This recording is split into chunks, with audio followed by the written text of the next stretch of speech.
dating's hard, right?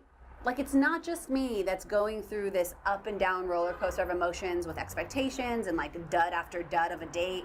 And like, now I'm at this place where I'm being set up with wonderful guys who check off all the boxes, but still it's like not the one. So while I start out with this like really positive mindset going on to dates, now after all of these not so great experiences, I'm feeling a little bit just down about it. My mindset is not so, oh my God, this is magic. I'm gonna meet my soulmate over the next date. Like, it's just becoming harder. So I wonder, I have an idea. Hold on. Is this a doorbell? Is this thing on? Hey. If I press this, it rings? Yep. Hi, Rabbi. How are you? I'm good. I have everyone here. I have an idea. So I'm going through this whole dating situation predicament of sorts, and I'm wondering if maybe I can speak to your wife today? Absolutely. She's home? So, instead of doing our regular show, Yeah. why don't you have a conversation with Connie? That'd be great. Awesome. Does she have coffee? Connie, come in. There's coffee? There's coffee, guys. Come on.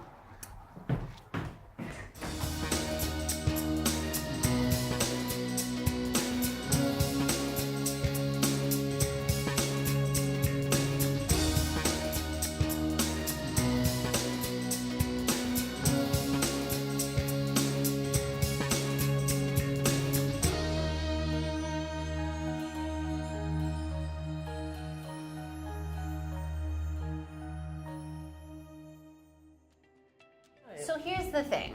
I feel like I'm bringing a lot of my issues to the table recently, but I'm single, and I think being single is a wonderful part of life. There's fewer responsibilities. I'm singing it to you as you just came back after having to do many things for your family, which is really amazing and admirable. But also, it'd be nice to be in partnership. Although I will say that the dating process of being set up and, I got the perfect guy for you, and then like meeting that quote unquote perfect guy and it feeling not very perfect, and then starting to get in my head about it, thinking, how will this ever happen? Will this ever happen? And then sixth date with this new person's already setting me up with, I start getting into this mindset of, this is a drag. And I don't want to show up to dates with that, but I also don't know, I just don't know what I don't know, and that's why I'm here. Help me help myself, and everybody else going through this. Yep, no one's gonna tell you that dating is a picnic. It's definitely not a walk in the park. If somebody has I met the first person and got married to them experience, that's definitely the exception, not the rule. Mm-hmm. So, an effort, speak to others who can help us cope. Which is what I'm doing here, because it used to be just me with myself. A date didn't go well, and I would say, okay, this is perhaps God removing this person and saying this is not the one, but you can take this nugget. You've learned this aspect. You now know what doesn't work. And I think those life experiences are great, but what would you say are some of the things to like make sure to have or to look for? Because I think there's so many options. It's almost like paralysis by analysis, where now I get caught in my mind about like, what are the best things to have in a person? Like, what are those non-negotiables? And everything else you can work on, but what are the core things that you can't really change in a person? The energy you walk away from is very important. When you're with somebody, if you walk away feeling energized in a good way, positive, if you like the way the person, if you like the person's outlook on life, if you feel like, hey, that's somebody that I admire and respect. Or do you feel like when you walk away from somebody, am I nervous? Do I have to be a certain way to be around this person? Or what do I have to do to be different to win this person over? Those are probably unhealthy signs. If you want to be a better person when you're around somebody else, or if you feel, you just walk away with a sense of, I would use the word inspiration maybe a little bit. But if you overall feel happy, light, I think those are good indicators of, good chemistry and feeling. I love that, but then also makes me wonder, how does that align with us looking at when things are a little tough? That's a sign of maybe a correction to make or something they're pointing out in us. Like, not everything is easy. I've certainly been shown that by people's the relationships are not easy, and I know them from my past relationships and also seeing other people in relationships and hearing about what that's like over on the other side. But but how does that fit in with, like, you want to feel good, you want to feel positive, you want to feel light, but also are then difficult situations or fights a sign that, like, get away? How do you know the difference? Like, And we're going to have to live with somebody else. Things can bother you about your own children. Things can bother you about yourself. So of course things may bother you about your spouse, but the bigger question here is, are we compatible in seeing our life goals and raising a family or whatever your life goals are? it's amazing. I guess also for me right now, like, a lot of my friends are getting married, and I know my friends that have friends that are getting married, and it's like, ugh, why not me situation, which I try to stay away from, because I kind of believe in everyone has their own path and things happen in time. But do you have any tips for, like, kind of steering away from that jealousy or that sort of mindset that what the other person has is of envy, brings up envy in you? Mm-hmm. You know, the only feeling, and I say this to my kids all the time, the only feeling that we are told not to have is a feeling of jealousy. And I try to explain to my children, and I say to myself all the time, and I'll just share it with you as well, if we know that God has a plan for us, then it's impossible to feel jealous. Jealousy is a normal, natural human feeling. We all feel jealous. It obviously it makes sense. But I think that the message is that if you really believe that God is by your side and He has your little treasure box somewhere, and the treasure is suited just for you, you won't be jealous of anybody else's lot, and you won't be in that place of feeling jealous. You'll feel satisfied, and you'll know that there is something waiting for you that you'll know is just right for you. I love that. I love that. On my career, if you can be happy for somebody else's getting a role that you were going for, that's like a real sign of you. And at that point, I just wanted to be a bigger and better actor. So I was like, oh, well, then I will just fake this like happiness instead of jealousy. And it became not fake at all, where I just started to really celebrate. Wow. I remember just seeing friends succeed and saying, wow, how beautiful for them. Like, I can only imagine, like, and it slowly turning into this very, compassionate place. But that wasn't an immediate thing. So that was a fake until you make it kind of thing. Fake until you make it thing. And how did they advise you to go ahead with that? Just to literally put a smile on your face? They didn't advise me. I think I just made it up for myself that if I can just be in a place that as soon as I hear, oh, this friend booked the big role on a show that you just went out for, that I don't go, ugh, that I go, wow, that's amazing. So it wasn't even just would stop it and go right into, like, that's incredible. That's great. Like, so you knew the answer all along. But now know that God's on your side. Yeah. Look, this is tough. No one's going to tell you it's easy. It's in the 10 Commandments. 10 Commandments advises us about how to conduct ourselves as wonderful Jewish people and human beings. If God is using don't be jealous as one of the 10 Commandments, that means that there must be, it's a pretty big message. And it's a tough message, and it's hard to control feelings.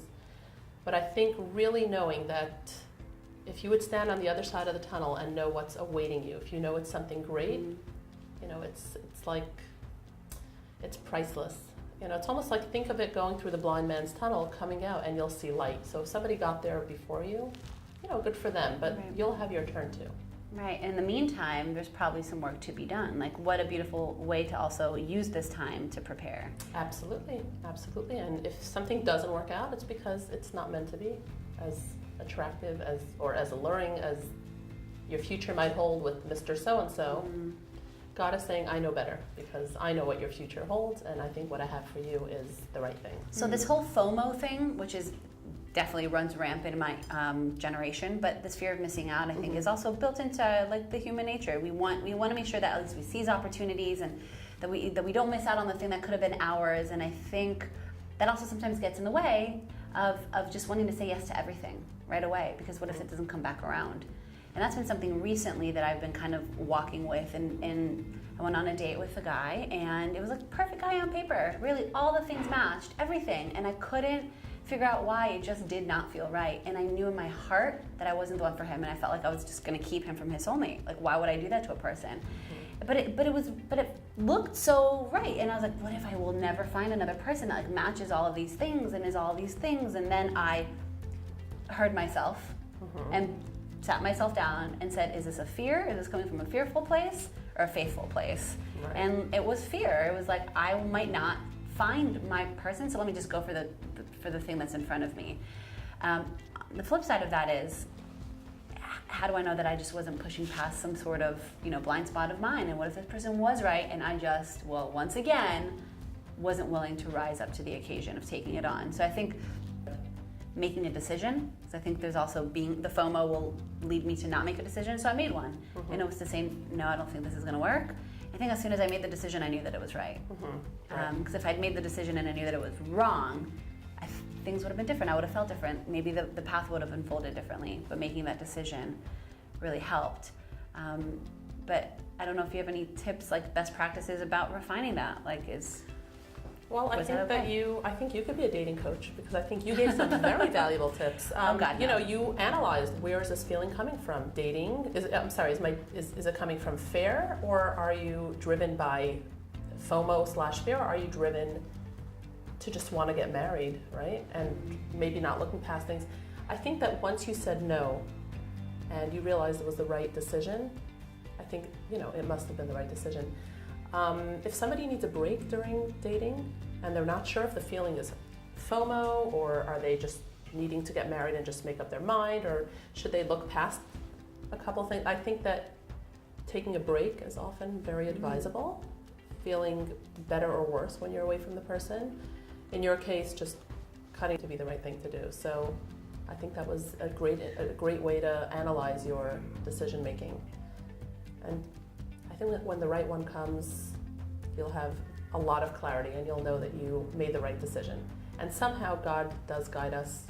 And I can only say this while you're in the process. Once the process is complete, we'll be turning to you for all these tips and advice and questions, and to let us hear what your experience is. But you will see that once it's right, and all these questions disappear. So in short, if there are a lot of questions that seem to be bugging you, if you're worried that it's a fear-based decision, or if you're worried that you're just not seeing things clearly, then you probably are not dating the right person. It's a lot simpler than I think all of these gurus and books and memes are making it out to be. I feel like I'm unlearning all of these things I've learned about that complicate the process of just trying to sit back in and feel it out. Feel it out. Just really know. Correct. Of course, with some of the warning signs and some of the things that I know I need, and the making sure values match and that the vision is on. It's not like, this feels right, let's go with it. There's certainly things and questions and best practices, but after that. If you're clear what you want in life, you'll have God by your side. God is not just there for us. We have to do our part. We have to decide, what do we want in life? What kind of goals do we have? Are the person that we're dating share the goals that we have? And we will have the right guidance. But I think believing in God is a huge part of this whole process, as is with everything in life. But with dating, because it's one of the most complex stages in a person's life, it's almost like we really need a partner. And we're told so many times that God is really the one who determines who our lifelong partner will be. So it really is he's the matchmaker, and we just have to do our part, and hopefully he will lead us to meet the right person sooner than later, and easier than not easier. And I know you've been through a lot, so it's time for easy now. Yeah, from your lips to God's ears. Where you at with that? Becky's a great gal. Putting it out there. This was all just for my J-Date profile. This entire video is just going up on the profile. Okay. No, I'm just kidding. Call me for any questions about Becky. She's a reference. I'm not really on J-Date. But thank you. I know, right? Thank you. This is helpful, and just I feel like all the little pats on the back and encouragement and wisdom and comfort, even just being around you with your energy of I'm on this side and I hear you, and is also helpful. So I really appreciate it. My absolute pleasure. Our next conversation should be, headed towards when should I allow him to propose, or when should my wedding date be? Ooh. Or what kind of gown should I get? Or any tips on party planning? Okay, this is becoming a lot. Slow down. One thing at a time. That's right. Thank you. My pleasure. Anytime. I feel so much better. Not completely better, because I still know that dating is a really tough process, and Hani normalized that, which is nice. It's really nice to see somebody married to Rabbi Z. That's always nice. With a family, and with hope. I mean, she gave me a lot of hope. So I don't know about you guys. I hope you found a little bit of comfort knowing that while it's not easy, that there is a very normal process of the ups and downs, and that if we really just keep the bigger picture context in our minds, that we're not in it alone, that everything is happening and unfolding as it should, and that if we just keep showing up, positive mindset, knowing that whatever is in front of us is what is supposed to be in front of us, even if it's not the best, even if it is a dud of a date, that it is preparing us for the ultimate light at the end of the tunnel. All right. I'm gonna go on this next date now.